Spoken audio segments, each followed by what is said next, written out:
With ETF volume and market craze going up and up and up, so too is Bitcoin. Congratulations, everybody. Today is March 5th, 2024, and this is officially my turn to tell you that everybody who holds Bitcoin is in profit. Can you believe it? Oh my goodness gracious. Honestly, it seemed like it wouldn't happen this soon, if you're asking me. We have never hit a Bitcoin all-time high pre-halving, and we have also never had any ETFs driving the volume. So what's going to happen when the halving comes? I don't know. We don't know, but we're going to find out together. My name is Evan. If you're just seeing me first time, then welcome. This is the Rise Up Morning Show. Me and my colleague Alex and our friends, the Faceless Many, take you behind the scenes of the world of Web3 so you can see an inside look at the foundation of the future internet. Right now, we're talking a lot about price action. We're talking a lot, rightfully so, about Bitcoin. But we're here to answer your questions about what crypto will be beyond currency, to help everyday people understand why this stuff might matter for them. And this week took an unexpected turn. We were planning on wrapping up some of the concepts we had discussed so far, gaming, infrastructure, the basics, and it turned into a bit of a meme coin show yesterday with BIGGPEPE energy. So if you're here for the BIGGPEPE energy, then you got to tap the screen. And if you have a question, you got to leave it below. Of course, you can always join our community. It's the Faceless Many, free to join, always going to be free Discord at discord.gg/themany, and I will put it up in a text poll so that you can join it. You can see the link there. I know that's not terribly helpful, but we're working on making it a little easier, simplifying our link in bio, that kind of thing. Good morning, Angel. Good morning, Tori. Good morning, Fred. I see everybody. How you guys doing? Alex is going to be here in just a second. In the meantime, check out this shirt. I got this for the guys way back when we went to the very first Bitcoin conference 2 years ago when Bitcoin was, it was having a moment before it didn't have a moment. El Salvador buys the dip. Nayib Bukele, the president at that time, had just made Bitcoin legal tender in El Salvador, and it went from having a great day to having a terrible day. And I'm just sure he woke up a few days ago and was like, who's laughing now, baby? So we'll see. Hey, there's Alex. Take your time, brother. Don't worry about it at all. We're hitting the highlights. I'm glad to get some questions before Alex gets in here. But let me tell you also that if you enjoy the show, we're here Monday through Thursday, 7 a.m. Central Standard Time. 8:30 is about when we get off. But then we put the episodes up on YouTube. Super simple, super fun. So you can catch up. Hey, Robbie. Hey, Michael. Good to see you. How you doing? I've always loved that design. Yeah, thank you. I stole it from a shirt I have that says, "This is my favorite t-shirt." You got a little curve up top, just so it matches the sway of your shoulders, and then, lines of text. Nothing like text on a t-shirt. I'm a big fan. I'm definitely a big fan. So let me know, are you celebrating the Bitcoin all-time high today? Are you a Bitcoin holder? Are you not a Bitcoin holder? Check this out. This is from our friend Joe. Joe posted this in the architects chat, the situation room the other day at the Faceless Many. Look at this. To describe the sentiment of the crypto community, there's a, pre all-time high, post all-time high, or all-time high and post all-time high. It's just a celebration for a moment. Then we go right back to going, oh, what's going to happen here?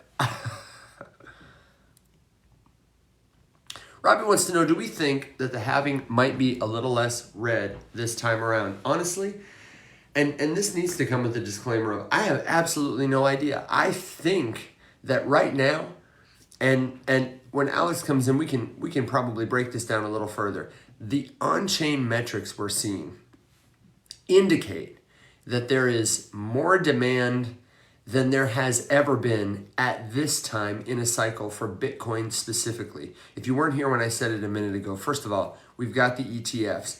Alex has been keeping us updated on that. Oh, well.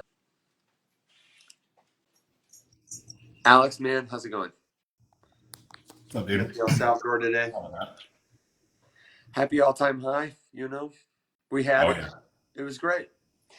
Alex, what's that stat you're sharing? Robbie was just asking about. I don't know if you heard it. Do we think the Hmm. halving is going to be less red this time around? And I said, obviously, we don't know. But what's the stat you just shared about we're having 10x with Oh the ETF volume yeah. versus what the miners can produce right now? Isn't that it? Yeah. So the thing to keep in mind is that right now, just the ETFs, no one else, just the ETFs are buying between 8 and 12 times the daily mined amount of Bitcoin every single day. Wow. Um, the thinking was that that was going to be a thing or a buy volume that lasted for like a week or so, but it's consistently going and it's consistently going up. And then Michael Saylor has now thrown down the gauntlet and predicted that we are at the beginning of the like 10-year super cycle that immediately followed the gold ETFs being approved, wherein the price of gold just exploded for the next 10 years. Um, this is a little bit different. That was a different time. I think I don't know. That's a hefty prediction. I mean, I guess if you're Michael Saylor and you made $5 billion in the last month, you know, you might be feeling a little bullish. But I don't know. I mean, and also I was talking to Christina yesterday. I've just been here too long to get that excited. Um, so I'm thinking like right now things are very green, and if I look at CoinGecko with the breakdown for hour, 24 hour, 7 days, every single one of those numbers is pretty much green. And that makes me a little nervous. And one of the things that you need in a bull market is to wake up one day and see your portfolio and be like, oh no, I've made a terrible mistake. what is happening? It's all over. It's never coming back. We will never financially recover from this. And then a week later, everything's green again. But Yeah. we have not had a single one of those yet. Like every time Bitcoin breaks through a new price threshold, we do dip like 1 to 3% for like 6 hours. And then it's up and up again, which is very strange. So, I mean, based on this, yeah, this is going to be a very different halving year than we're used to seeing. But like Fredrum said, no one has any idea. We are literally just, I mean, it's fun to sit in a room and guess and speculate, and that's kind of the nature of investing and all that sort of stuff. But no one has any idea what's gonna happen. Like, could you have imagined? Just Evan, just imagine your interesting thought exercise. Imagine Okay. yourself like 5 to 10 years ago. Um, yeah, maybe let's say 5 years ago. So crypto's a thing. You're aware of crypto. Lots of people have been in and around for that about amount of time. And I'm coming up to you to tell you that in 2024, a meme coin called Pepe was going to do 900% in 3 weeks. Yeah. To hit a market cap of tens of billions, uh, and then Doge, Shib, and Pepe were all going to be top. What are we at? Top. How far Uh, down is? they're all top 20. Well, Yeah, Pepe's 34, I think. Top 50. Pepe is 41 as of right this second, Oh, with okay, a okay. 43 How quick right billion. things come to confusion. Yeah. Anyway, I mean, that's just who saw that coming. No, absolutely not. And we were talking yesterday about, and Mac posted a video to this extent. So some people here might have seen this video that Mac did, addressing folks. He specifically mentioned Aptos, XRP, XLM. He might have mentioned Cardano. I don't remember. He mentioned a couple of tokens that have, fervent communities of holders, and said, it's not that you can't love a particular token. It's that when the market is so hot like this, if you have a token that is not moving in the double digits of percentages, you may need to consider how heavily invested you are in that token. If that token is, 80, 90% of your portfolio, it's great to be convicted. It's not good to ignore macro or micro indicators, data. If it's not moving right now, that could be a good sign that it is one of those tokens that has reached its limit, at least for this time where the market is. Narratives change, things shift. Um, Mhm. there's no one who went broke ever taking profits. And reorienting Right. your portfolio in this time to capture some of the activity is, is maybe wiser than, I won't say going down with the ship, but Yeah.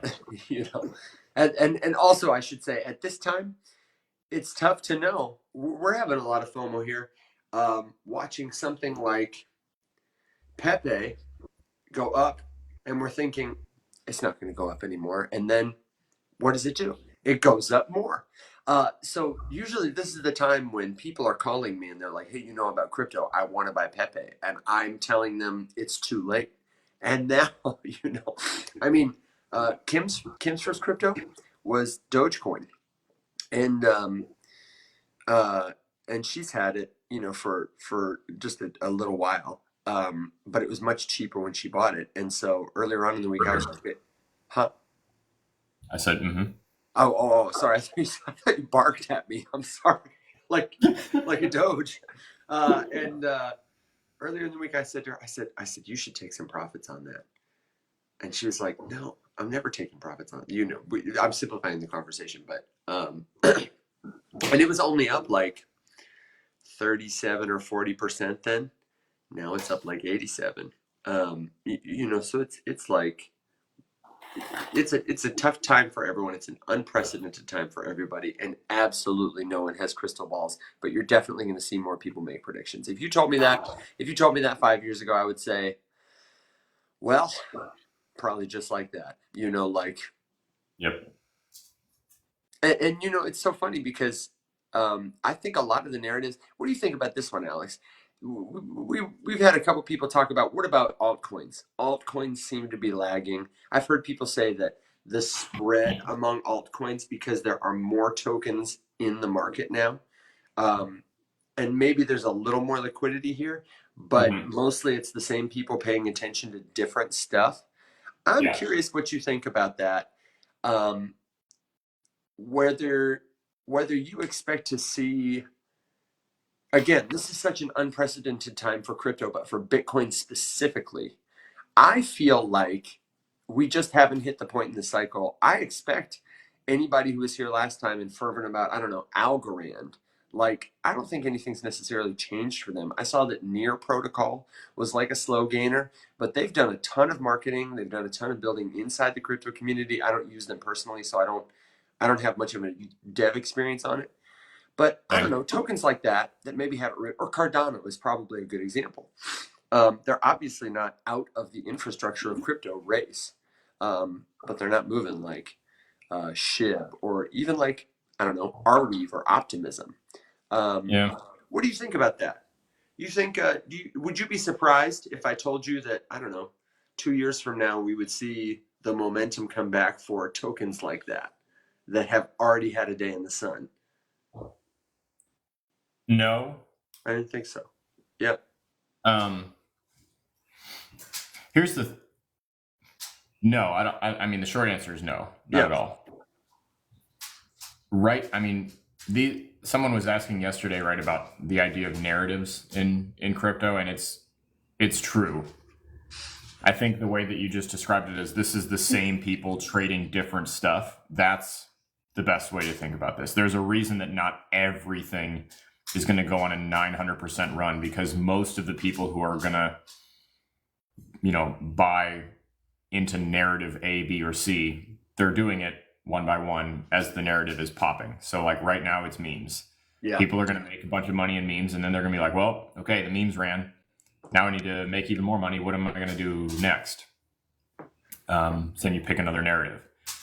And there's some exceptions, like the people buying heavily into the gaming narrative, for example. Maybe they're not all the same people who are gambling on the meme casino right now. but there's probably quite a bit of crossover. Stop. So I don't know, it's hard to say, but I certainly don't think that, the ship has sailed on the broader. I mean, think about how long the bear market was, and think about how long last time the bull market was. And right now, if nothing else, there are more people and there's more money interested. So, Yeah. why would this why would this bull market suddenly just be 20 minutes long? And that's why I wanted to ask you, I really just wanted you to say, no, it wouldn't surprise me, because I want people to see that, like, you asked me a question, I asked you a question that I think we both answered pretty reasonably. Wow, Casey Neistat. That was like an interesting little move you did there. Oh. But like, there's just about nothing that would surprise me. Yeah, man. No. What are you doing? Are you surfing with that camera? The moving movement is so smooth. Is that your new gimbal? Oh, it's the same. Oh yeah. I thought maybe you would have replaced the one that was that didn't come with the you needed. It's a little confused. The weight of this new phone is different than the last one, so it's a lag. My gimbal is a lagging indicator. My gimbal is. But no, I'm just getting blinded. I don't know why. Like, you would think my house isn't moving and the sun is in basically the same place every day, but like some days it just peaks at the top of the window and some days it doesn't. So anyway, I'm relocating because I can't see. Angel asked us a question about a specific project that I've never heard of called Elastos. Elastos, have you heard of it? Nope. I just was looking on Twitter, and what Angel said in the comment was, it sounds like the term they're using is merge mining. In case you weren't sure if merge mining with Bitcoin would catch on, apparently they're using the Elastos network.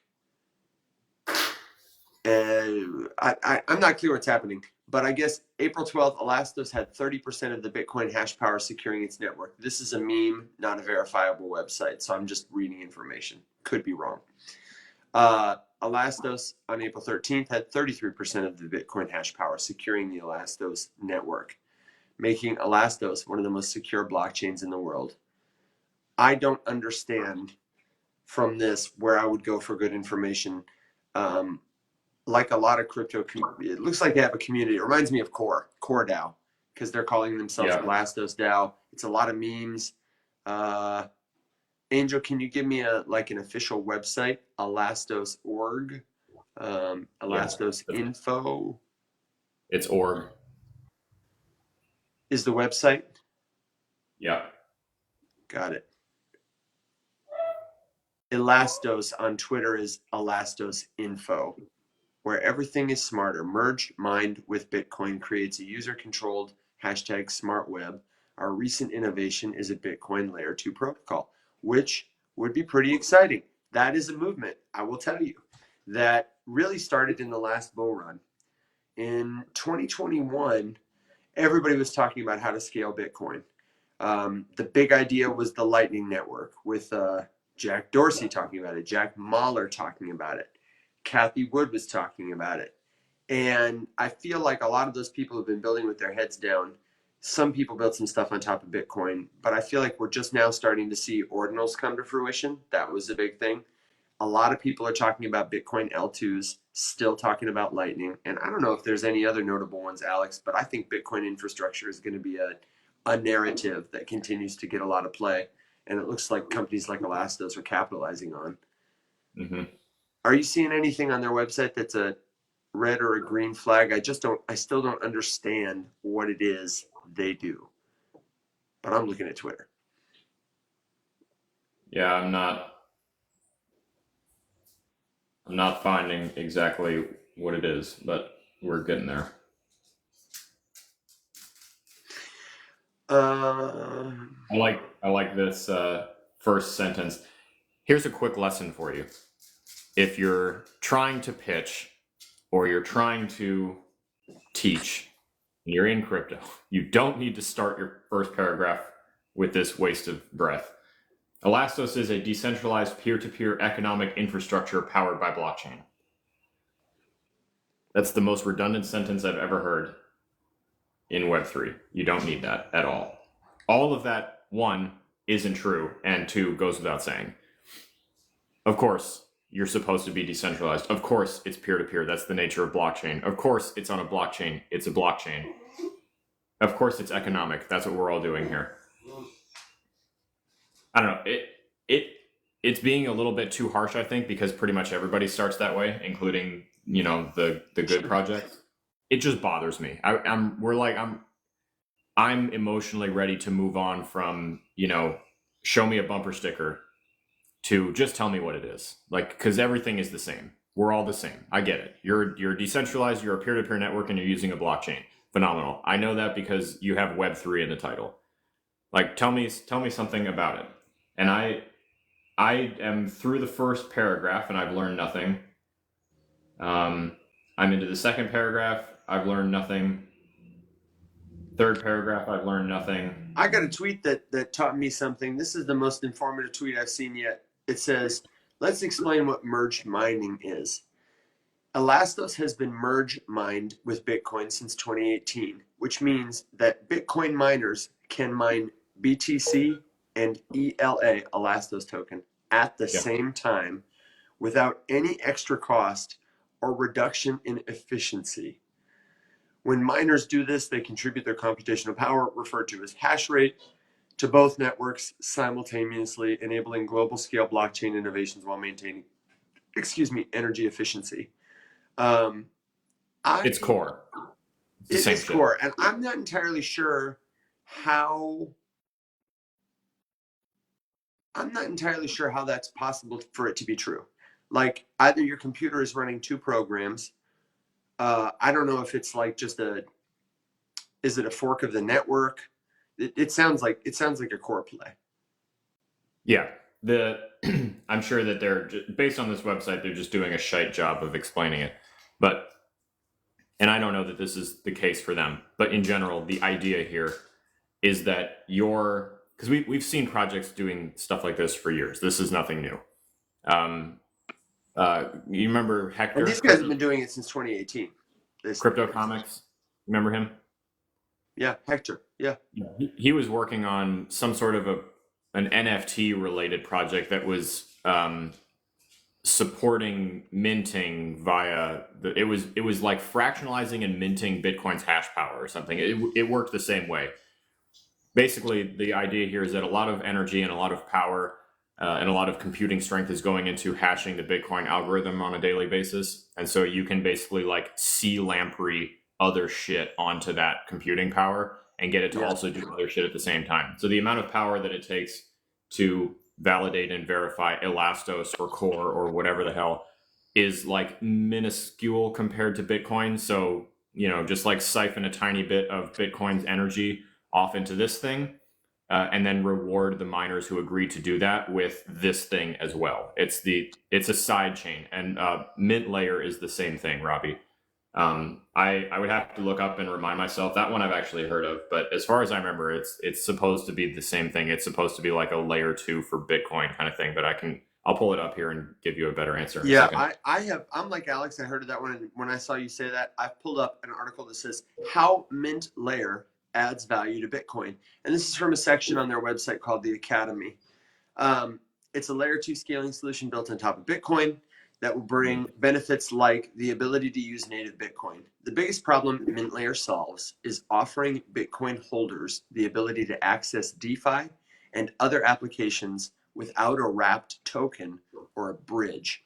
They use an atomic swap mechanism to trade any token in the Mint Layer ecosystem for native Bitcoin. So there's no extra third-party fee. There's no need to trust a third party. It reduces attack surface. They have a stat here that says attacks on token bridges were the biggest target for hackers in 2022. Now, just in about 3 sentences of white text, black text on a white page, this project has helped me understand the problem they solve, their specific solution, and how urgent that problem is.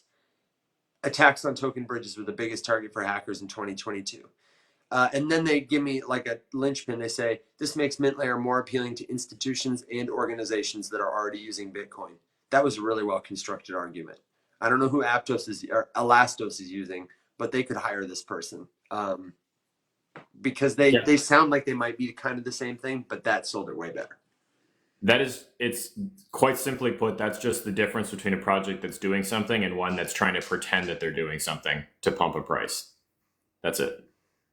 They go on to say MintLayer will expand use cases for Bitcoin, tokenization, smart contracts, NFTs, and other tools that are not available or limited on the Bitcoin blockchain will be possible with MintLayer. Bitcoin will be more than just a store of value or medium exchange. And then it goes on to say, for each of those things, it's got a paragraph about how. It's very, very interesting. So, I think definitely. I don't know if MintLayer is the one. I don't think there will probably be just one, but I definitely think that's going to be a big narrative that will emerge is L2 and related stuff on Bitcoin's network. This is impressive to me. Mm-hmm.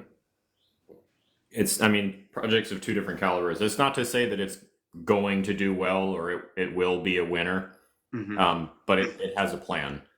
And if another one of those kind of lessons you can take out of crypto is that regardless if this is just something I've observed, so this is not gospel, it's just sort of, somewhere between an anecdote and evidence, I guess. If you have a project that you're looking at that you're curious about, and they have like a clear plan that they can articulate to you, it's more likely that it will move and be investable at some point, regardless of whether or not their product is ever actually going to be used or whether they have product market fit. Because in crypto, you have this interesting thing where success comes in two stages. You need to have like community-led viability, proof of viability, which would just be that like this is a concept that is understandable. Like think about how many stupid projects make no fucking sense that have massive runs that are like still around today. No one's ever going to use, right? Or if they do, it's like, what a really good one is? Theta. Theta has like a pretty strong community. It's still up there. I still see videos from a particular creator trying to tell us that it is the only crypto that matters. It doesn't. The secret is that it doesn't matter. But regardless, it has like a really clear and concise, like if I ask like, oh, why is it so special? Someone could tell me like, well, this is what it does. This is what it's for. And it makes sense. So that's enough to put you into phase one of crypto success, which is like, it makes sense because we're living in a world here where 90% of these things are exactly the Elastos thing. I read the entire about page and I don't actually learn anything about the project. So if it makes sense, it's possible. There's a chance. You're saying there's a chance. And then from there, it would be a matter of like actually being picked up and used by a company who wants to do whatever its mission is. So in this case, this makes perfect sense. Now we need to see people who are doing stuff with Bitcoin, opting to use MintLayer to help make it better. Right. Absolutely. It's not just enough to have a great product to be able to explain it well. You got to have people who like to use it. And it looks like they're still kind of emergent. Looks like they're available. Mm-hmm. They support Gate.io, Mexi, Bitmart, Poloniex. They're working their way there, but it doesn't look like they're at like a Coinbase level yet, which would be, they have a lot of room to grow, a lot of room for people to find out about them. They've only got 85,000 followers on Twitter. Benjamin Minku has almost 500,000. So he's a cult leader, and he's something. Alex, what did you say? You said somewhere between something, skepticism and something else or whatever. It was a very you thing to say, but it also sounded like the title of like a 2007 emo album. Like I was like, oh yeah, dude, that's you. Alice, thank you very kindly for the roses. You can just tap that screen and share this live if you find it helpful. It's very sweet of you, but You don't have to pay TikTok because you like our show. We'll have more ways for you to support the show soon too. Definitely, truly. I saw somebody mention dog with hat yesterday, and I also want to direct you to at the end of the week, I put our episodes up on YouTube. If you missed yesterday's episode, we were planning on starting a recap week about what we've discussed so far to really wrap up any loose threads to bring people up to speed with what's going on in Web3 so that we can really start to talk about some of the more intricate and nuanced topics like we're exploring now. And it turned out to be using meme coins as a metaphor for all of these different things. We did talk about dog with hat. We talked about the progression of the with hat meme, which is frankly hilarious. Hat with cat being my favorite evolution of it. And then we talked about how easy it is to do that kind of thing. And so we started launching a meme coin. The meme coin, if you missed it, is BIGGPEPE. BIGGPEPE energy, baby. The biggest Big. Pepe. So big it has 2 G's. So we'll give you updates on our little pet project later. But for now, let me just share you. This is how easy it is to with Midjourney, etc. and your friends. All you got to do is have somebody whip up BIGGPEPE, get another one of your friends to whip up a quick website. You can launch a contract in seconds for just a couple of bucks. I ended up using Dextools. Hopefully later this week we'll be able to launch on something like Solana and just show you. This is how coins live, rug, or die. Don't just trust what people say when they tell you something's going to be, whatever. Yeah, we made a meme. Gambino. Alex said it. He said something about Pepe, and he said, the BIGGPEPE. And I said, oh, yeah, that's your meme right there. BIGGPEPE. And BIGGPEPE lives already. It's already a meme token, but not BIGGPEPE. Twice as big, at least. Bigger. It's like Pepe, but bigger. And it's not liquid. You can't trade it yet. And we are absolutely, listen to me now. We are absolutely, this is a project whose purpose is to show you how simple and easy it is to make something that appears legit enough to attract the kind of liquidity and whatever attention to become a token that people are excited to lose money on, kind of thing. It's a gambling play. It's an educational gambling play. And when I'll pair it with some liquidity and launch it, and we'll talk about the website or whatever. And we've already been talking about it. What are we going to do if it catches on? If it catches on and blows up, well, then we'll fund the show for a year and send it all to the rescue or something, But beware. Wouldn't that be wild if doing BIGGPEPE, we accidentally became the next baby Doge, and our job became finding ways to donate to causes all the gambling money? Wouldn't that be the weirdest thing? I mean, it's got to be, dude. Yes. Would it be weird? No, it wouldn't be that weird. It would be wild, though. It would be wild. It'd be wild. You know what I've noticed though is that so Pepe is definitely like the vibe right now for memes. Every meme is taking the Pepe meme, and I mean things that have nothing to do with Pepe too, like pork. It's a red Pepe. Yeah.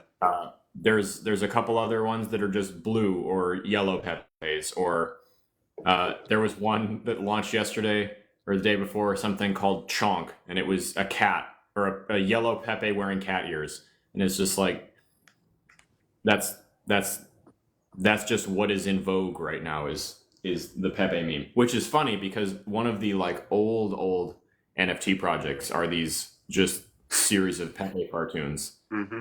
And I know they're relatively you're talking about rare Pepes.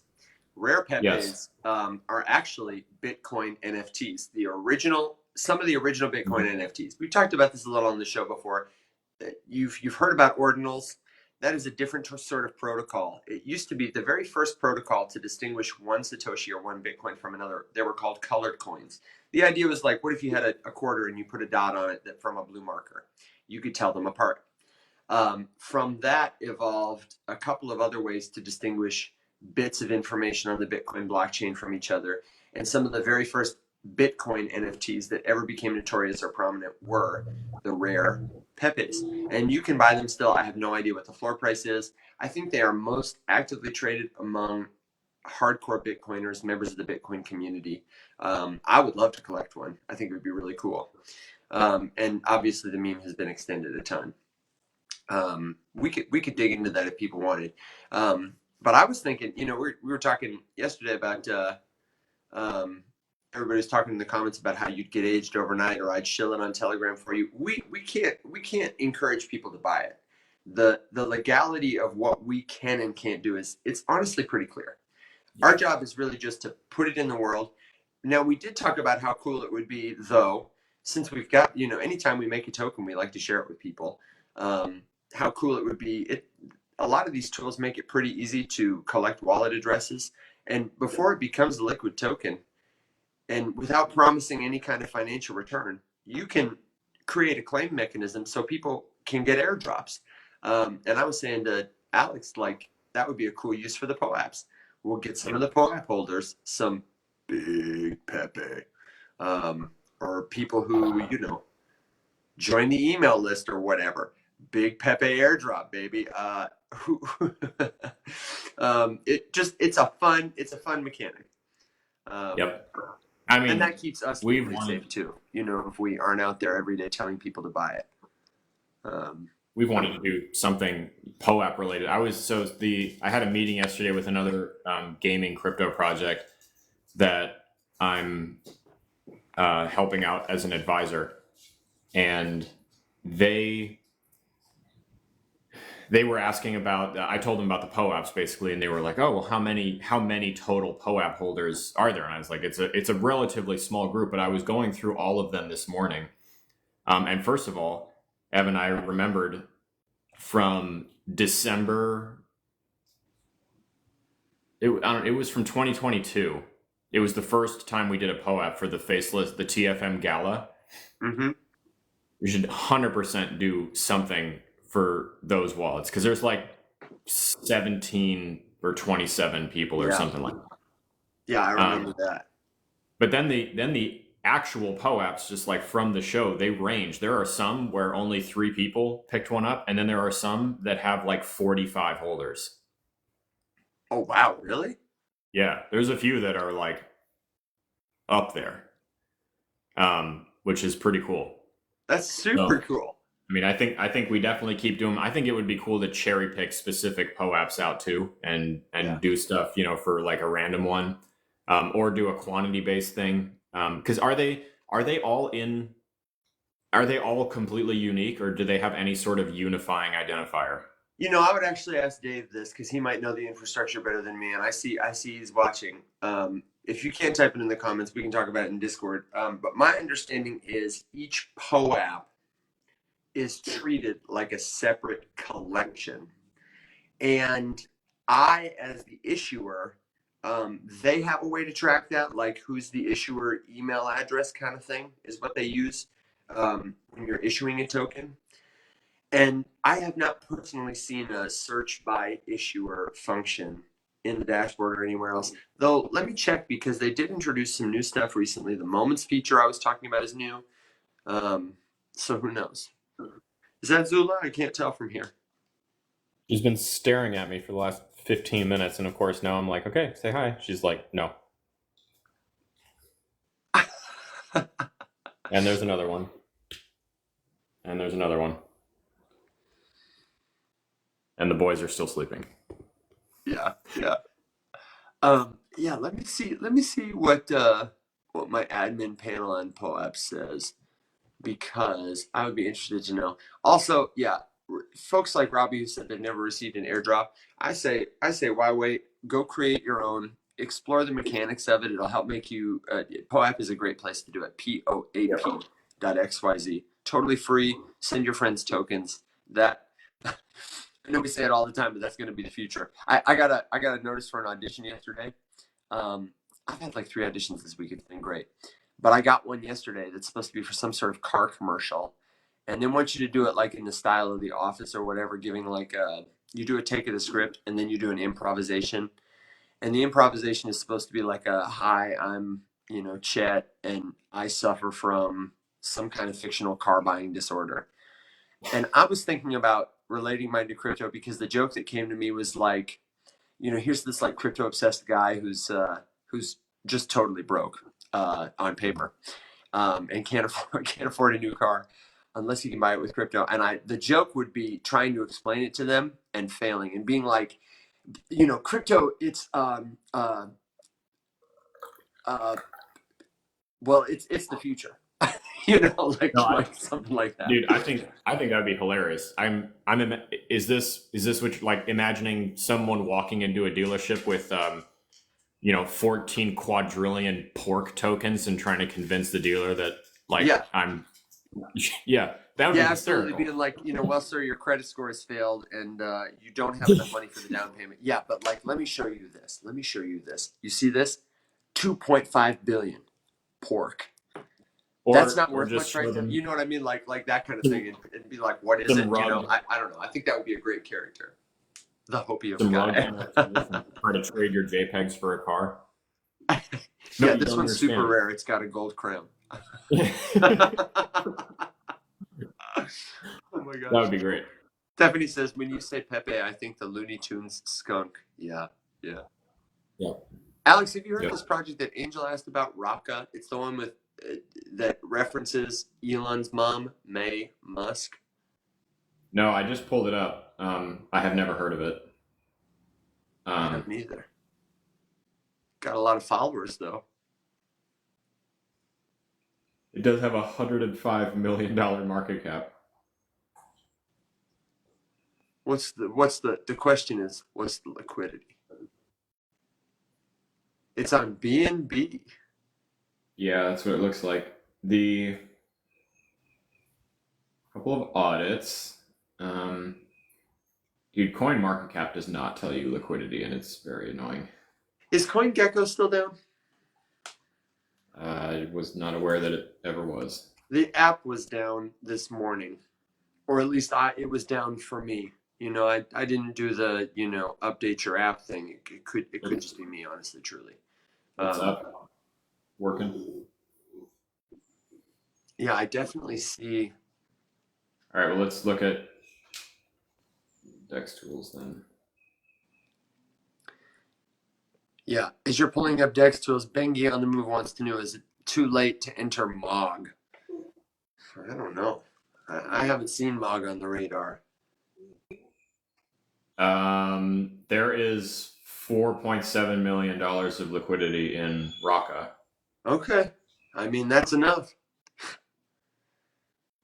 There's $7 million. But there's also almost 500,000 holders. Wow. It's also a pretty robust community. In the last month, it's absolutely rocketed. I don't know, I don't like buying charts that look like that. Yeah, honestly, I don't either. And Bengi's asking about MOG, and I don't like buying charts that look like this really. But also, I'm really not a meme guy. I have become a meme guy in the last 2 days. Now we're talking about meme tokens and launching a meme coin and looking at charts. I absolutely don't know, and that's the moral. Is it could go up 2x again from here tomorrow. It absolutely could. It seems like memes are doing more. I wonder if it's because people are hearing about Bitcoin, people who maybe aren't into crypto, and they're like, well, I got to get rich on this stuff. It's all going to move. I'm going to buy the cheapest one. This is the one that comes up when I do a Google search. I think because the activity on socials is really influential. If somebody sees you have an active Twitter, you're more likely to show up in Google. They make it easy to buy meme tokens. They put the contract address right there. They probably have a tutorial. Looking at it from my I'm new to this lens, they make it easier to buy than just about anybody. And a lot of people who are speculating, that's all they want to do is just buy. I think too, at this point, we've had a couple of these things. It's not the first time anymore. So like Doge proved that anything can pump. And then Shiba came in and doubled down on it, and then Pepe came in and doubled down on that, and then SafeMoon doubled down on that again. So I think basically it's just, the things in crypto that have gotten the craziest returns, the 1000x's, have been memes. So now we're just in a position where every time I think the bull market comes around, a few memes are going to destroy, and it's probably going to be the ones that like built that ludicrous army over a period of bear market. Anything else is a total coin flip, except your coin has a weight on one side, so you need a miracle for it to land on the other one. But like Pepe has been doing shit on social media for ages, right? Like they didn't just pop out of the ground a month ago and then do 900%. They've been roasting people on social media for ages. I mean, that's kind of the meme coin casino, right? Like you've got your diehards, your tried and true. Like Doge is probably gonna be around forever at this point. Honestly, it's too much of an internet staple. I think that's sort of like the lesson to take away from these things. Like memes in general, they are persistent, but we will also, as an internet, as a culture, like not hesitate to drop one if a better one pops up and comes around. So just keep that in mind. Like, yours could be the coolest, funniest, stupidest thing in town until the second it's not. And then no one cares anymore. So, as risky as the other shit is, memes are always going to be more risky because it doesn't take as much to get people to like, even the ones who love it, like you might take all of the Pepe lovers, but then pork is just funnier. And they're like, the Pepe army is moving to pork. And now that's the narrative. Yeah, absolutely. So. Angel, you asked, what is it doing? What Alex said is what it's doing. And first of all, their Twitter banner is a picture of a cartoon hot dog with two spacemen on either side of him. So take that for what you will. And then the second thing, I have a personal story about Raka. There's a picture on their website that is so nostalgic for me. Alex, I don't know if you recognize this picture of French Montana. I wouldn't even know that that's French Montana if I didn't see this particular picture. This is Raka's website, okay? They tell you how they've got some NFTs. They've got a metaverse that you can hang out in. And let me tell you about this metaverse, okay? I was in Miami. I was in Wynwood. And Wynwood, if you don't know, is like if the meme token NFT metaverse was a person was a neighborhood. And I'm sitting there at a coffee shop, graffiti everywhere, sunshine beaming down. And this truck drives by and it's got like, its whole body is a video screen, this truck. And on this video screen is like a 3-minute, not that great info commercial about the Raka metaverse, which now is called the United States of Mars 3D metaverse. But at that time, I believe it was just called Rakaverse or something like that. And it was this whole commercial of this like not that great 3D polygon space and some like Sims style gameplay of this guy, French Montana, who is like their celebrity partner. And you could buy an NFT for some land to have a house near French Montana in their metaverse. And sign me up. It was like, okay. I've never seen a bigger red flag for a crypto ever than like you bought a literal truck with a terrible video of your god awful metaverse in 2021, and here we are in Miami. It was just like all signs point to don't buy this. That's what this project does. It's totally a meme coin. Totally a meme coin. They made, maybe we'll do something that appeals to you specifically. Maybe you love French Montana. I don't know. In which case, totally for you. They're on campaigns to get celebrities to endorse them. But what'd you say? In which case, I have other questions for you. Yeah, in which case, I have some other questions for you. Like, have you been to his metaverse house? It's not that cool. Have you heard of anyone else? Have you literally anyone? So it's a meme coin. Nothing wrong with it, but like that's their game. is get more attention for the meme. Do things that will appeal to people, celebrity ambassadors, whatever we can to That's perpetuate another the attention. big point, Evan, is it takes a tremendous amount of stamina to do the meme. Because if you slack off at all, someone else is going to pick up your hype and run with it. The hype in the meme land is contagious, right? Like, I'll just keep example, right? Like if Pepe, whatever Pepe does, to hype themselves up, if they get tired at some point and they take a week off, and then 17 other, like Big Pepe, Little Pepe, Fat Pepe, whatever Pepe, all come out.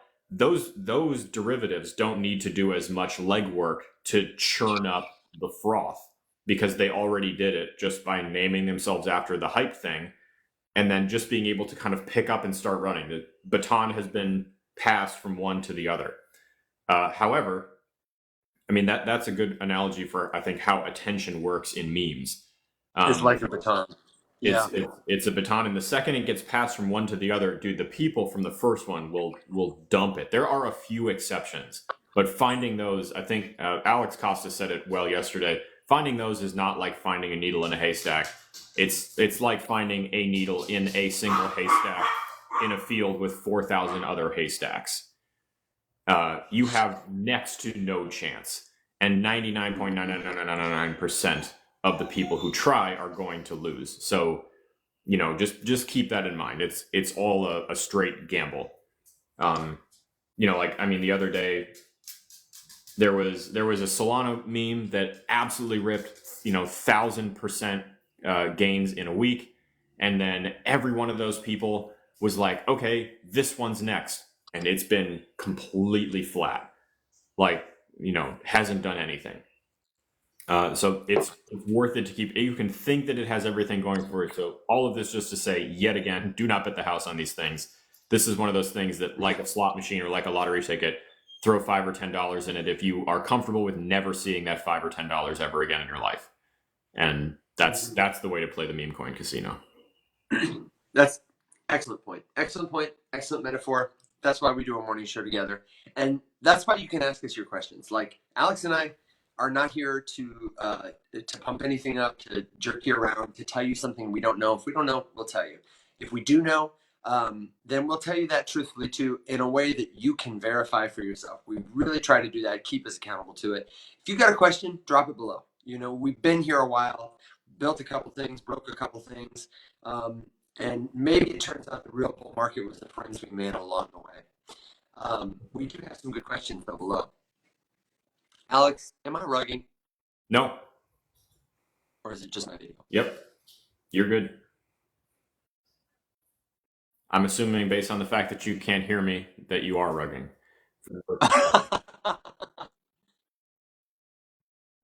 Yeah, I got nope. Yep. You're good. Test check 1. Yeah, you're okay. Great. I'm just shy now. Okay, so ask us your questions is what I'm saying. We won't be afraid to tell you no. If we don't know the answer, we probably have friends that do. We've been here for a while. We hang out here. We built some stuff. We broke some stuff. And the last thing I said was maybe it turns out the bull run was the friends we made along the way. And that's the question. What's our opinion on the all-time high? When are we going to hit the all-time high in Bitcoin? We already have. And I bet we will again. And I bet we will again. And I bet we will again. I personally don't think enough has changed from when we hit the all-time high a few hours ago to when we're likely to hit it again, that it's not enough for me personally to sell. Alex and I talked about this yesterday. It's obviously different for everybody, but Bitcoin for me is not something I'm swinging around. It's something I am probably holding on to and accumulating unless I need to take some profit until we hit what I would consider, the big one, if that makes sense. So depends on your goals. Who knows when we're going to hit a big number, 100,000, 500,000, a million. Do you have any thoughts on that, Alex? What did Michael Saylor say? Didn't he call for like 500,000 or something like that? Oh, probably. Or am I thinking something else? Sorry, I just had to troll Gary Gensler really quick because he just tweeted. So if anyone's bored, now's the time to go begin the ratioing of this idiot. He just Dude, he just That could be something the BIGGPEPE army could he do. walks into these things. To the point where I'm now beginning to think he does it on purpose just to get the engagement. I think Gary Gensler's engagement farming Like he's trolling. Twitter hate. What's he saying? Curious about what's happening at the SEC.gov and the rules that we've been working on. No. And so I'm just like, all the comments are either no or I'm curious when you're stepping down. And that's so far all of the engagement with this post. But no. So hang on. Are you reading the question from Sean? No, I just realized that my comments were stuck and I hadn't scrolled all the way down. Stephanie, I have not seen price predictions on Pi, but I'm sure they are spectacular. Oh yeah, Sean, that's a good one. We can talk about that again. That's the newest one. Right before that, I answered Gambino's. Oh, okay. I was going to say, yeah, because CoinGecko still doesn't have Bitcoin breaking its all-time high. It got like within $200, but it didn't break it. Mm. Where did it break it? Or like who's saying? Oh gosh, I think we've had multiple. Let me just tell you, I don't honestly know enough to tell you. I think we've touched the all-time high by a number of different metrics and a number of different reporting outlets. Bitcoin all-time high. One of the interesting stats was that that Mihir said was that Bitcoin won't hit its all-time high. Was it Mihir? Until it's like $78,000 if you adjust for inflation or something like that. And I was like, oh, that's an interesting metric, like inflation adjusted all-time high. There's no way it's that. Okay, so there's no way it's moved that much. Like inflation is bad, but it's not that bad. I don't know, man. Am I right? So new all-time high. It hit the all-time high against the euro, according to Coinbase and CoinMarketCap, but also Kraken and Data Firm hit that. According to Coinbase, it's already surpassed its 2021 high against USD when it hit 65.565 Monday night. The crypto exchange, they had its previous high at 64. Coinbase did, for example. Okay, well, they're just simply incorrect then. CoinMarketCap had it at 68.7 in 2021. Big difference. And CoinGecko, may I? Thank you, baby. No, but it's big up. We can't buy it yet. Kim said, I saw Doge is down today. Can I buy it? What's the price? You hear Alex? He says, yeah. Oh my gosh. Yeah, so it's, I don't know. It's tough. Well, if you're going by the CoinGecko figure that its all-time high is 69,000, we definitely haven't hit it. If you're going by the Coinbase figure that it was 65, we have. But see, that's just idiotic. You got to take whatever the highest one that it was ever trading at. I don't care dude. Whatever. If Coinbase says 64, we've been over that for over a week now.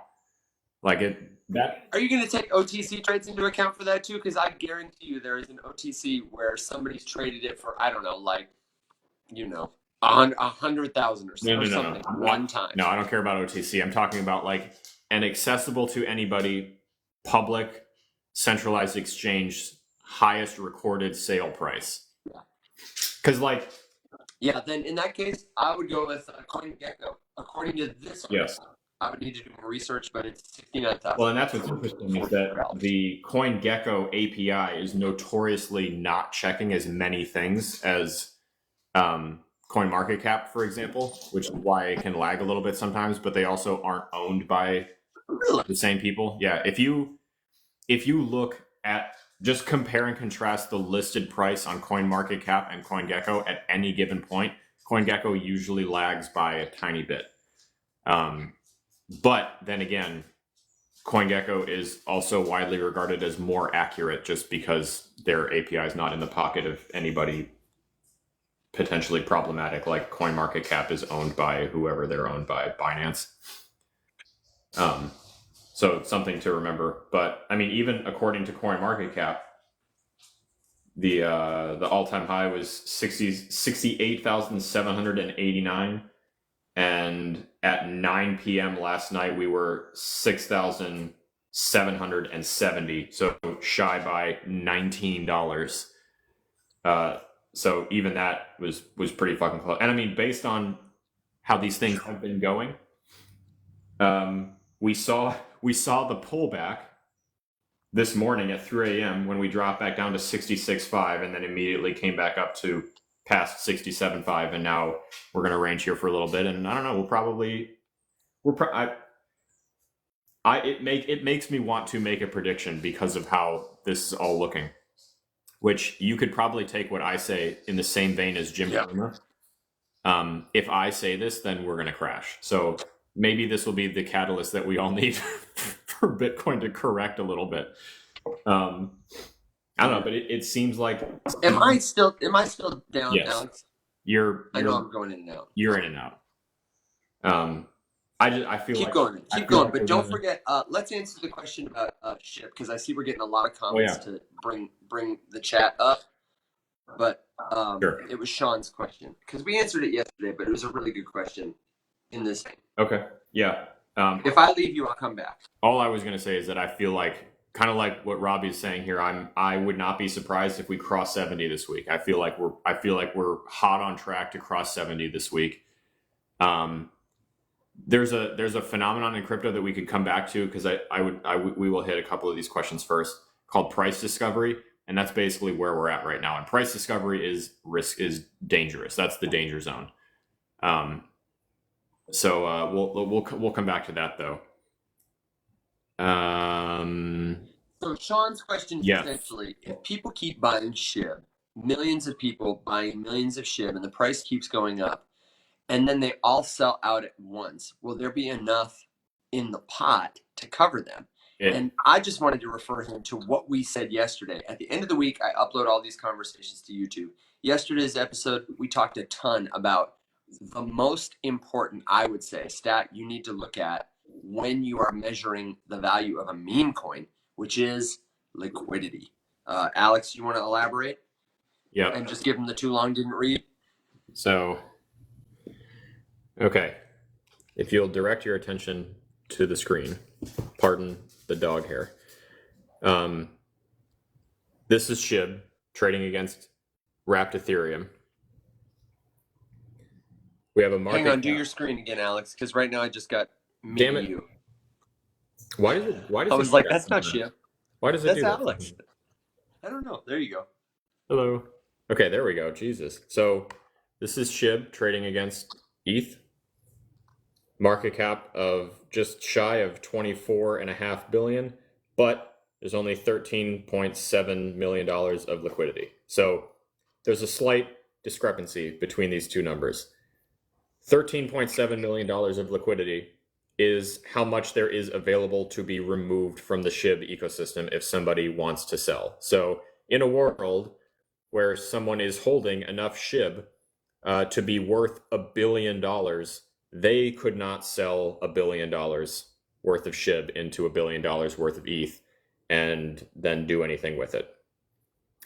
So just something to keep in mind. This is effectively the only number that matters. This is a flashy bumper sticker that is used to hype people up and prop up price predictions and just generally be misleading.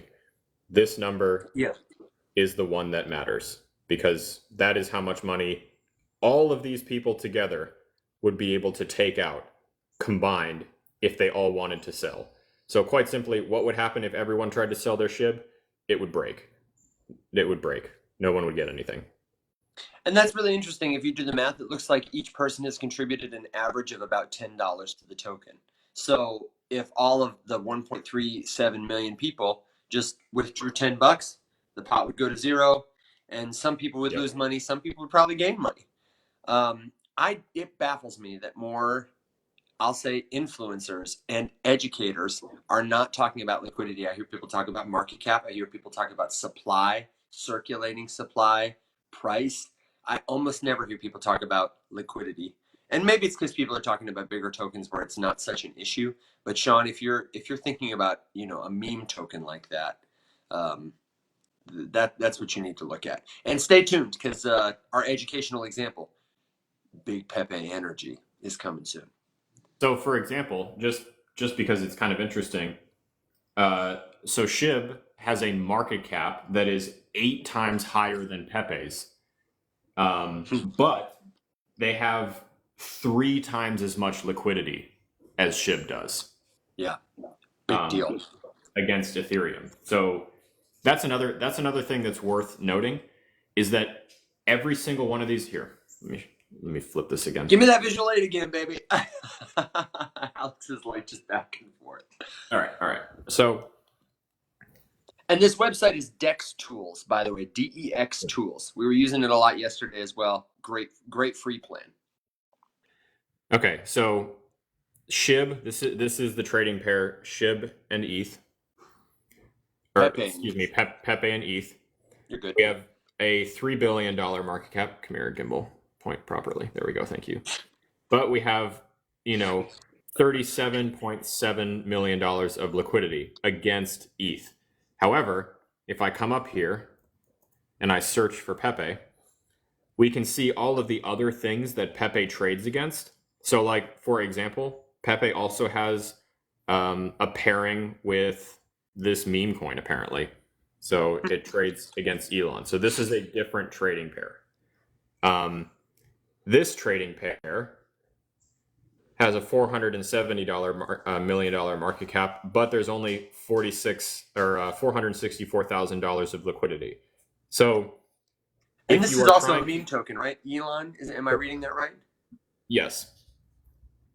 I only show this to demonstrate that depending on, if you're trying to see, how would you put this into practice? If you were in something with low liquidity, but it has multiple trading pairs, you may be able to cash out more easily if you look to trade into a pair that most people aren't trading.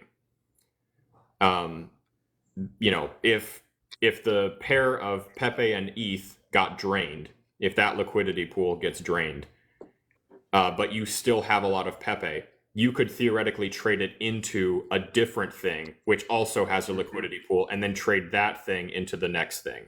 So you can kind of liquidity pool hop from thing with liquidity to thing with liquidity to thing with liquidity. And I will say that is classically an indicator, like dominoes falling, of a meme coin baton pass, is when you start to see smaller pools collapse. Or the bigger pool collapses first, and then the smaller pools go even faster. That happened a lot with DeFi in 2021. I really started to play around with DeFi last time around. And do you remember, Alex? I mean, we were doing cake. There was just a bunch of stuff. Yep. There were a lot of farms though. They had a token that, let's say it was called farm token, and you could swap it into a pool with ETH, with BNB, with Bitcoin. They just made as many of these pools as possible and incentivized people to put money into them by advertising really high percentage yields, because it doesn't cost them anything to distribute a token they created one time. Yep. That you are actively funneling the price for. But what happens is when the people who got in a while ago, who have more tokens than you, start to cash out the Bitcoin and the Ethereum and the BNB and the USDC and the Solana and so on and so on and so on and so on, it creates this cascading effect. And eventually, a lot of people are left kind of holding this bag. You don't want to be stuck on a sinking ship when that happens, whether it's a meme coin, whether it's a DeFi farm. And it is absolutely something we're going to see again this cycle. No doubt. It will play out again. And some of the same people will get wrecked. Yep. I think that's another good time. We say this a lot, but I don't think you can say this enough. If you do decide to gamble in the meme coin casino and you find yourself in profit and you decide to take it, you are already ahead of 98.9% of the people who are in the meme coin casino. So just because one other person got the 50x and you're sitting on a 3x and you're like, well, this is nothing. I've seen way more. And you profit take and you cash out and you actually have money from that experiment, you won. You can give a shit what anybody else says. You won. You won the game. Congratulations. You are a winner. So, you know, take that into account. Take that for what it's worth. If you win at this, embrace your win. Don't, the time, and I'm speaking from experience, the time when you get screwed is the time when you look at your win and you think it could be bigger. Yeah. That is, if you have that thought in your head, the true like self-discipline that I thought I had at one point in the past, did not have, and now have experienced the downfall of not having that self-discipline. If you have that thought, it's time to walk away. So we've got a lot of great comments coming in. Do you have the TLDR on precipitate rain? Because I know Mac is really into it, but I don't know anything about it. Robbie asked about it. I have not. He just said, hey, look up precipitate AI rain. And let me say this. I could look it up and analyze it, but I honestly think it'd be a better bang for your buck. Go over to Mac's profile at Mac Lorden. I'm pretty sure he's done a video about it. And if he hasn't, then maybe we can have Mac back on. One of the things we wanted to do, quick thing about the show, because somebody said it's hard to learn. Life loving, so much to learn. Listen, we get it. It's like drinking from a fire hose, and there's a lot of good stuff to share. We're trying to make it more digestible, more discoverable. We've got the Discord server that anybody can jump into anytime and talk to me or Alex or Mac, ask a question, get links in a better, easier format than a TikTok chat or a YouTube channel kind of deal. But even that's overwhelming. One of the things we're working on this week that we hope to have launched ASAP is a super short, concise, valuable weekly newsletter. One of the things that we would like to put on it is like Mac's token picks, because Mac is usually the guy in our circle who's like got his nose on the ground for those kind of things the most. Mac is I'm a little biased just because I know him, but in my experience with people who make claims like this, there are the people who say I've done 8,000 hours of research, and anyone who says that is 100% lying.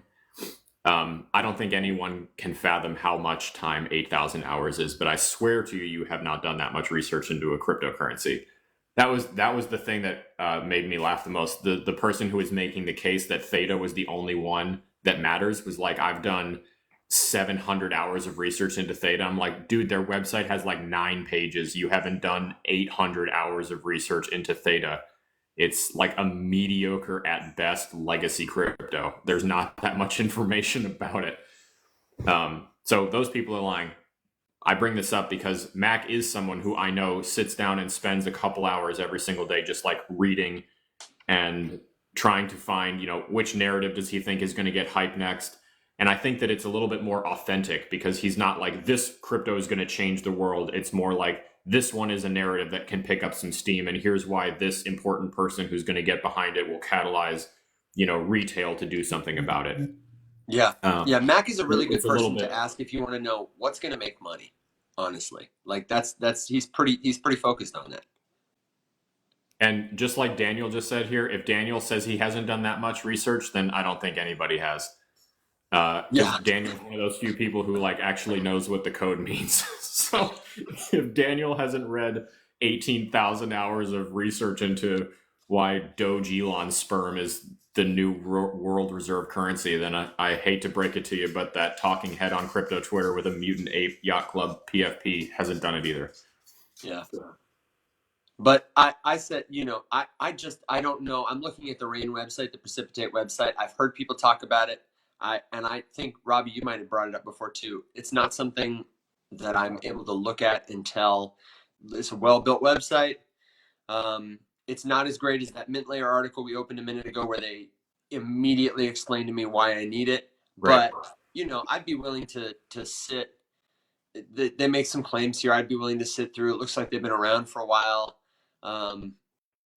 They've got a white paper. If somebody like Mac told me, yeah, you need to check out Rain, it absolutely is one of the things I would spend 20 minutes and read it. You know what I mean?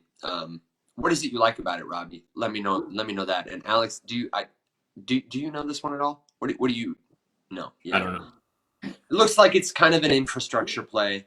Data portability between the siloed fields of AI APIs and public blockchain nodes. So, like many projects, they're looking at one industry, AI, which is hot, makes sense. Mhm. And how do we bring that data on chain or integrate it with So on chain validation as a service? Is like a phrase I see them saying here. I wonder if I know what you're about to say. Go ahead. okay, I'll let you guys know if I Daniel. was right or wrong. Up and under.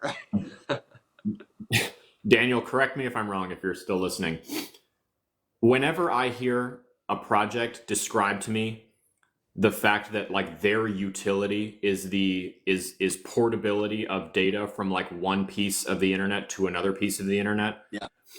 and they're new and they're trying to make a name for themselves, and it's like a really niche piece of data. Like for this one, if it's like grabbing AI shit and moving it on chain, to someone who doesn't know how that works, that may sound like a really complicated process. It's not. It's as simple as plugging in an API from one thing to another.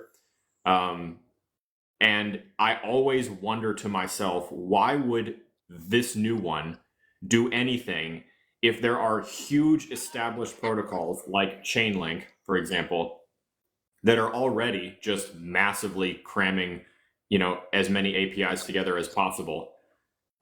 Daniel, if it's possible for you to expand or add anything to that in a TikTok comment, go for it. Otherwise, you're obviously welcome to come up and help me out here. But I just always wonder, like, why would if this was a service or a piece of data that got like crazy demand, why wouldn't Chainlink just be like, yeah, we'll turn that one on too?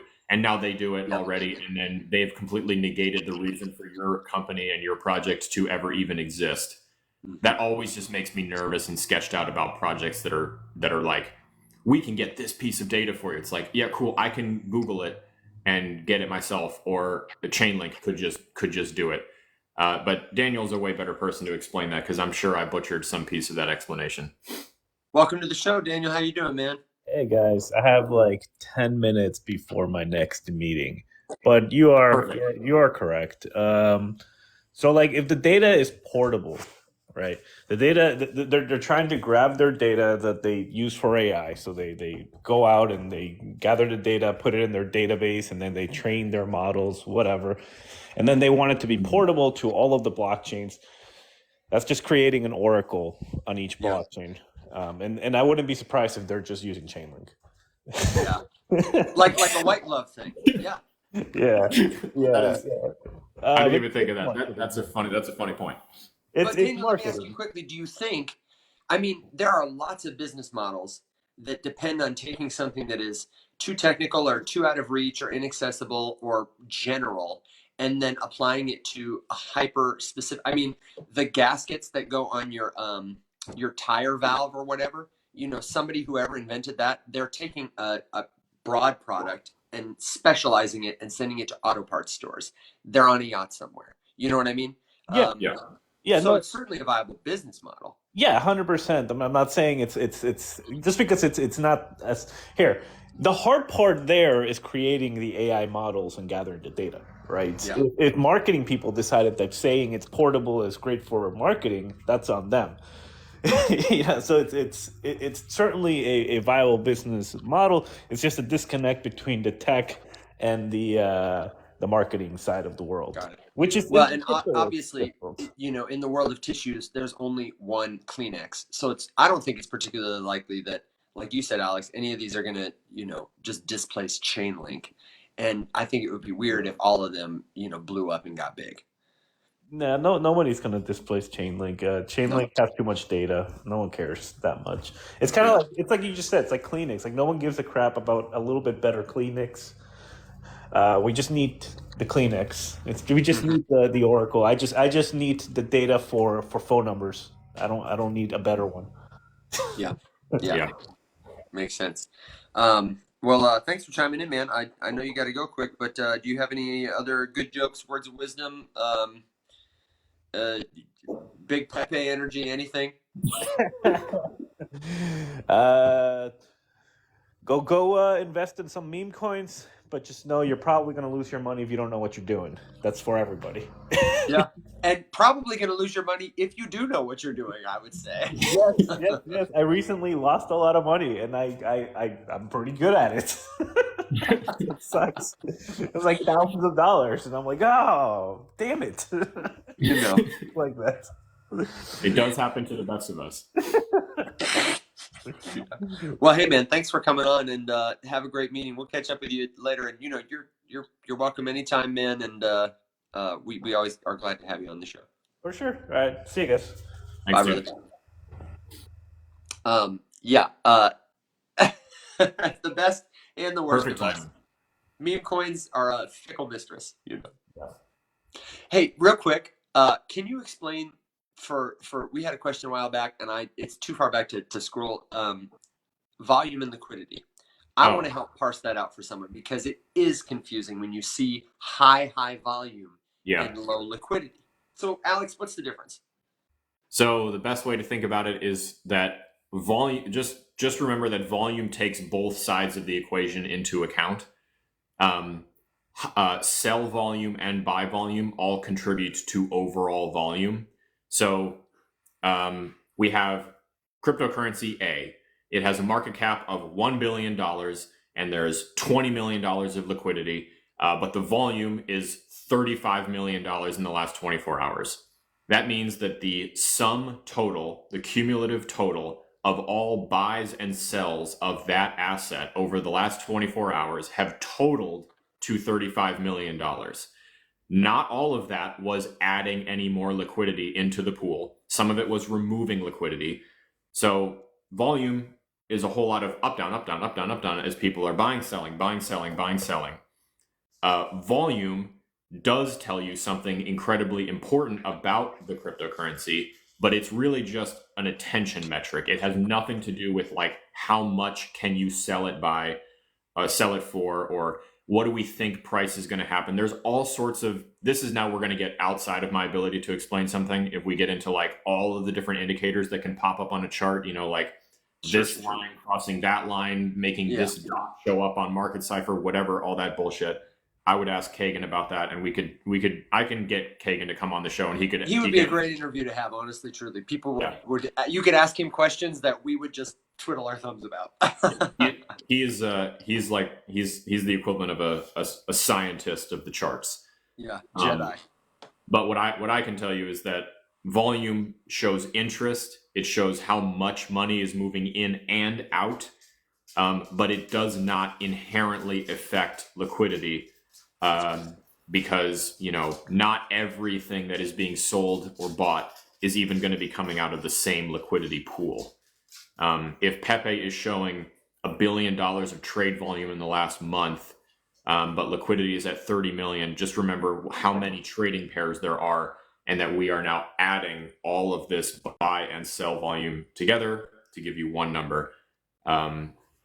You would need to consider all of it. So for example, the other day I was asking Daniel about what's your little check sheet for looking at a meme if you're going to make a bet on a meme to gamble on. And, he was saying you want to look for something with a low enough market cap to where it has the potential to do one of these stupid returns, because, if it's got a $50,000 market cap and then just enough people decide I'm going to gamble on this thing, and then it runs up to $1 million, which in the crypto world is nothing, bupkis, then that's a pretty significant return. But also there needs to be enough volume to suggest that that's actually theoretically possible. If there's $48 of volume, that shit ain't going nowhere. And then liquidity. If there's zero liquidity, then even if it does go there, you're not going to get anything in return. You're just going to be stuck holding a bunch of bullshit that you can't sell. So he would say that you need to take all three of those things into account. And there's a whole lot more. I think it would be fun to do like a blockchain explorer how-to. Dave, Evan, maybe we can have a piece tomorrow where we go through a couple different blockchains and use the explorers. Those are always the videos that I have that get the most views, is just like how to basically read the front page of a blockchain explorer. Yeah. Which simpler than you think. Yeah, I would. It is much easier than you think, and I think it's the most important thing you can learn inside of crypto, because Yeah. then you don't need to trust anything that we're saying is true. You can just go look it up for yourself. Yeah. Yeah. So So here's the visual aid version. Liquidity looks like this up over time, although it's reversed for you. So pretend it's going this way. And volume looks like this. Traditionally, the token, I'm sure it's different in the last like week or something, but the token with the highest volume or tokens are the leading stable coins, which is a great by data point when far, people say, by yeah, by far, far, big time by far. In 24 hours, Tether will trade significantly more, billions. like factors of magnitude more than Bitcoin. Yeah. Yeah. That's when people say crypto is the future and they like try to explain it. That's actually a good fact that you could use to help somebody understand. Like, imagine there was this digital sort of dollar that wasn't super volatile, that nobody really owned or controlled, that anybody anywhere could spend and send and could rely on to be stable. And here, as proof, is the kind of volume that people using that tool are trading back and forth. Yet the price of Tether stays at $1. Of course, there's more going on there that affects the price of Tether that's different than, say, Bitcoin. But that's a good example of how Tether is an important token. It's got volume and everybody's got liquidity for it. They have liquidity for it because the volume is high, because people are using it. But that's something like, sorry, go ahead. What? no. That I didn't mean to cut you off. That's just it's another great thing to bring up too, as a stepping stone of sorts between the masses wanting to experiment or use this sort of new version of money, not digital but tokenized, Yep. Versus getting into something hyper volatile like Bitcoin, which could theoretically be a new money system if enough people got on board. It's not at this point because, there's not enough people. You can't take your Bitcoin to the grocery store or the gas station and do stuff with it. So it's not a viable one size fits all solution for all of your money troubles. Mm-hmm. But stable coins, on the other hand, are much closer. Essentially, the sales pitch there to someone who has never interacted with it before becomes not invest in this thing because you might get tremendous returns. Instead, turn some of your dollars into this tokenized dollar version. They are worth the exact same thing. And you can go in and out, in and out, in and out, whatever you want, and never really risk anything except for transfer fees, which you experience with regular, good old-fashioned digital US dollars between your bank and your PayPal all the time anyway. Mm-hmm. And now you can do stuff with those dollars between people without having to worry about all of the typical traditional banking implications that are present with regular digital US dollars, regularly. So, for example, if Evan and I were business partners and we were sending company money back and forth because Evan was in charge of acquiring this service, or he needed to hire this person, he had to wire this money to this or do whatever. If we were doing regular dollars, there's a lot more implications and fees associated with doing that constantly back and forth. It's a lot harder. We have to wait a lot longer. Banks wiring money to each other takes a lot longer than blockchain, even Bitcoin. So that's another reason that I get all uppity when someone tells me that Bitcoin is too slow. Like, have you ever tried to wire money from Wells Fargo to something else? Like, it doesn't happen in 10 minutes. So Evan and I could do that between each other back and forth without ever having to worry about like, oh crap, we've hit the $9,000 weekly gift limit or the deposit limit of $25,000, per month of checking account deposits, or whatever stupid parameters and restrictions your traditional financial institutions have put on it. You can just do whatever you want with these stable coins and then put them into dollars when you're done and call it a day. And then, like Evan said, too, they're useful in a lot more places. You can spend a crypto stable coin anywhere in the world that you can spend with Visa or MasterCard, because Visa and MasterCard have a settlement agreement with Tether and USDC, probably. I think USDC, yeah. I would have to fact check that. I'm not positive, but I know that you can, and you're essentially just, holding these cryptos. I don't have one near me, but there are so many credit cards that are like crypto cards with the Visa or MasterCard sticker on the bottom. You can use those things anywhere that you can use any one of Visa or MasterCard.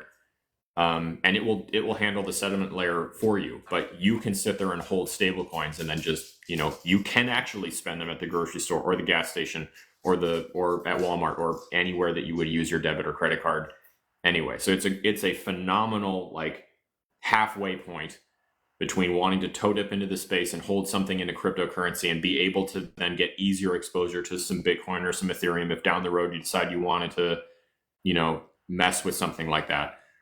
But the stable coin is truly like the way to enter. Yeah. Can confirm USDC. They have a settlement with them, settlement agreement. And since 2023, they have already moved millions of dollars. And this is a 2023 article. So I would expect that figure is honestly hundreds of millions or maybe even $1 billion. They've done this in Australia, some places in Europe, using Solana and Ethereum, et cetera, et cetera, et cetera. It would be interesting to get an update on that. And I think I figured it out. My pitch to people has changed to buy Bitcoin first, buy $5 of Bitcoin, figure out how to turn it back into USDC because people don't think the stablecoin is sexy enough. It used to be that my pitch was here, before you start trading crypto, you need to go buy, this is the token, buy Tether, buy USDC, buy whatever. And then turn it into cash. It'll cost you less than transferring Bitcoin. It will set you up to do the thing you will need to do when you buy. If you want, I think that's my new pitch. If you want to get rich buying crypto, your first purchase should be a stable coin. I don't know. Maybe that's my like hypey influencer video. If you want to get rich buying crypto, buy the thing. 5 things you need to do. Also, Mashiste, do you like this? Mashiste was taking this shirt. I should have worn mine. Seemed appropriate today. Mine is significantly more. I know, man. And let me tell you what. The TikTok shop has done me dirty, but I absolutely plan to integrate this shirt and some of our other thematically related shirts to whatever landing page solution we end up building in the days ahead for the show. For now, if you want a shirt like this, you can actually get one at my website. It's conversationswithevan.com. There's a little shop there. The website's, you can tell I don't pay any attention to it. But there is a shop. You can buy this shirt, and I think I actually have a sticker. I also have my mom thinks I work at Bitcoin shirt. That's a good one. And stickers too. So if you want to let crypto people in your life feel some love, have a great inside joke, and support the show, you can do it there. Evan, and obviously we have our undying gratitude. We are idiots. Because we forgot one of the most obvious points to why stablecoins are better than dollars. And Mashise just pointed it out.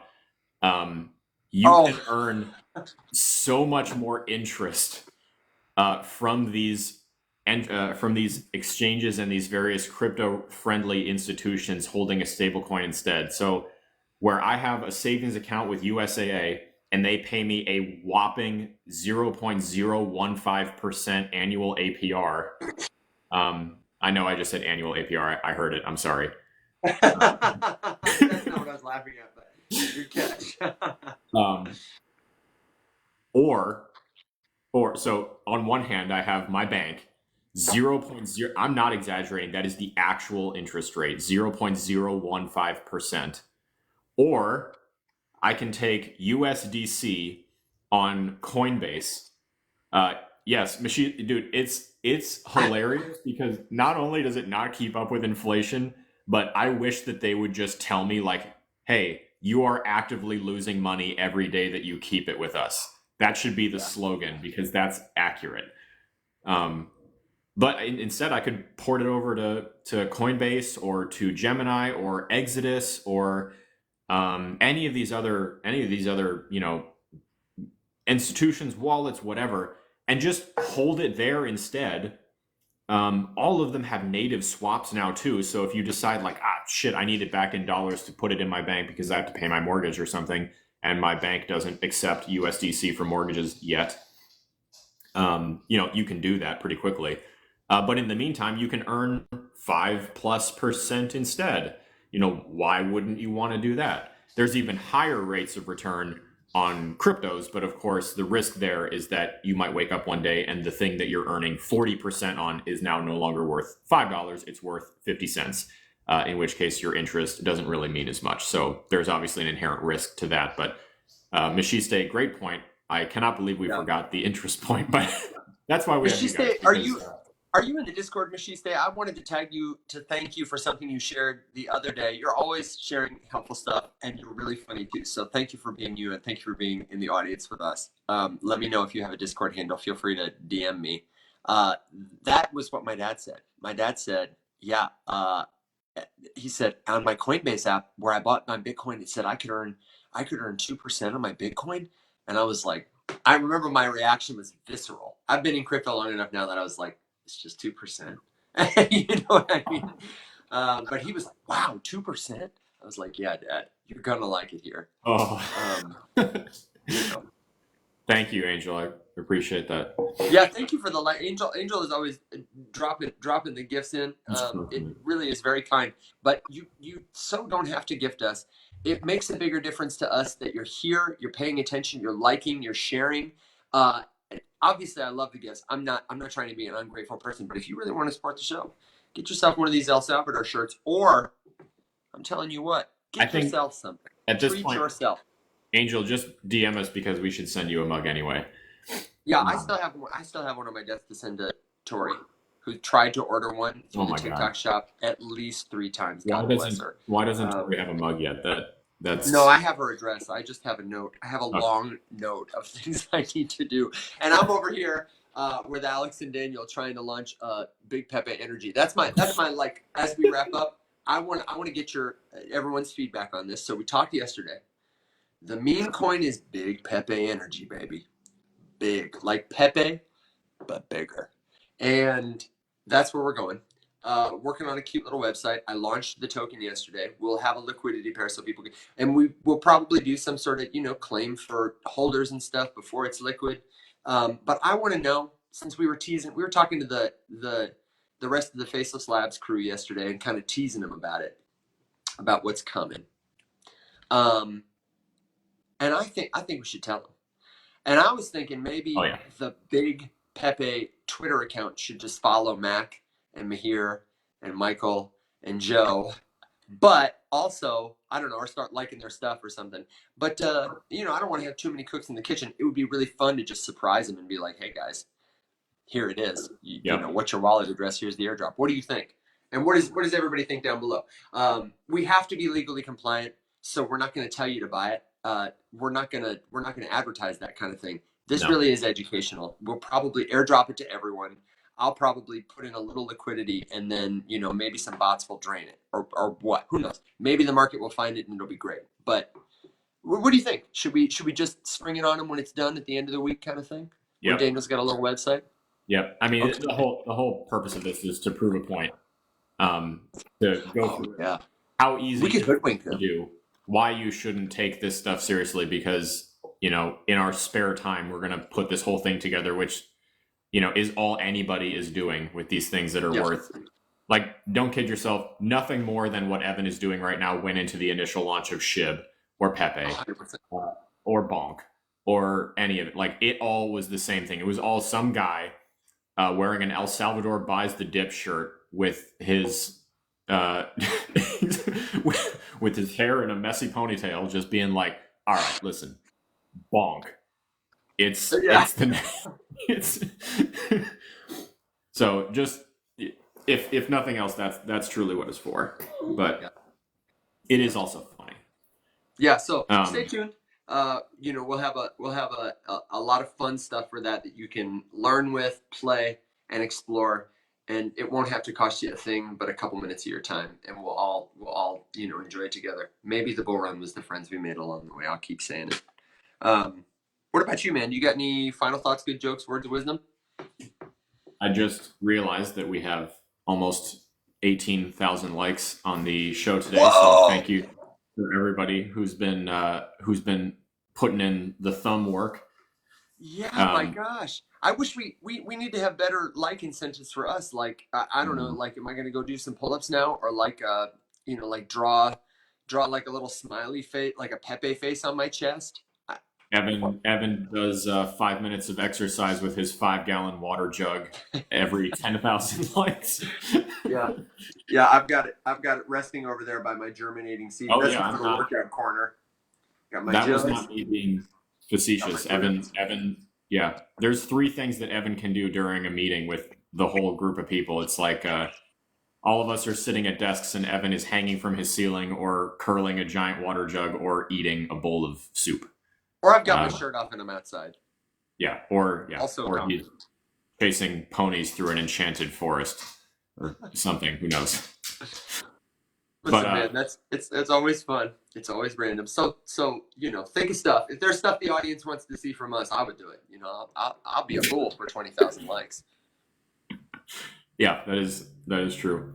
So just thanks everyone for watching. This was a fun one. We will be back tomorrow morning. Blockchain Explorer.